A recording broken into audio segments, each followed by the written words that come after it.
త్యాగానికి సహనానికి ప్రత్యేకంగా నిలిచే పవిత్ర పండుగ బక్రీద్ పండుగని వ్యవసాయ మార్కెట్ కమిటీ మాజీ చైర్మన్ సయ్యద్ జవహర్ బాషా తెలిపారు.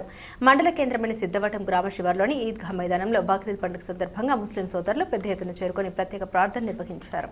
ఈ సందర్భంగా ఆయన మాట్లాడారు. బక్రీద్ పండుగ భక్తి శ్రద్ధలతో ప్రేమ అభిమానాలతో శాంతియుత వాతావరణంలో పండుగ జరుపుకున్నామని, ఈ పవిత్రమైన పర్వదినం ప్రతి కుటుంబానికి శాంతి, సామరస్యం, సంతోషం, మంచి ఆరోగ్యం కలిగి ఉండాలని తెలిపారు.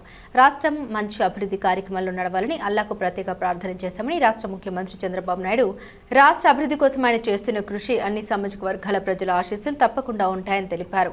ఈ కార్యక్రమంలో మత గురువు వీర్ బాషా, ముస్లిం సోదరులు పెద్ద ఎత్తున పాల్గొన్నారు. ईद का दिन है, सारे मुसलमानों को और सारी कौम के जो है ईद का पैगाम है। सबको खुशी का मौका है, सबकी खुशी मनाने का, कुर्बानी के जो है ईद है। अस्सलामु अलैकुम वरहमतुल्लाहि वबरकातुहू। वालेकुम वरहमतुल्लाहि वबरकातुहू। అందరికీ నమస్కారం. ఈరోజు త్యాగానికి సహనానికి ప్రతీక అయినటువంటి ఈదుల్ అజహా బక్రీద్ పండగ శుభాకాంక్షలు రాష్ట్ర ప్రజలకు, తర్వాత మన జిల్లా ఉమ్మడి జిల్లాల ప్రజలకు, తర్వాత మన సిద్ధవటం మండల ప్రజలు, సిద్ధవటం గ్రామ ప్రజలు అందరూ సుఖ సంతోషాలతో ఉండాలని ఈరోజు సిద్ధవటంలోని ముస్లిం ఈద్గా మైదానంలో సిద్ధవటం పెద్దలు, గ్రామ ప్రజలు, ముస్లిం సోదరులందరూ అల్లాహకు దువా చేయడం జరిగింది.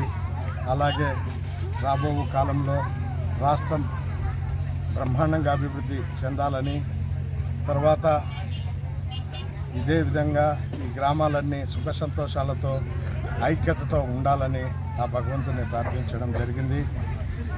రాష్ట్రంలో జరిగేటటువంటి అభివృద్ధి కార్యక్రమాలు సజావుగా జరగాలి.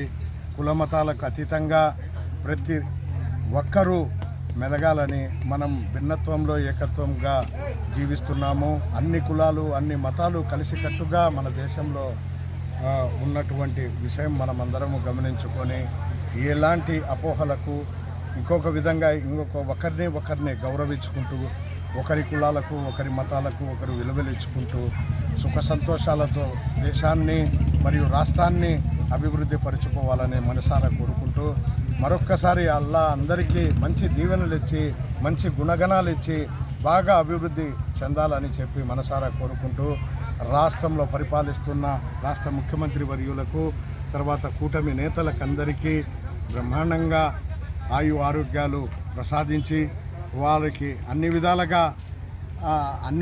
విధాలుగా అభివృద్ధి చేసే శక్తిని ప్రసాదించాలని అల్లాను కోరుకుంటూ నాకు ఈ అవకాశం ఇచ్చిన మీకు అందరికీ ధన్యవాదాలు తెలుపుకుంటున్నాను. జై హింద్.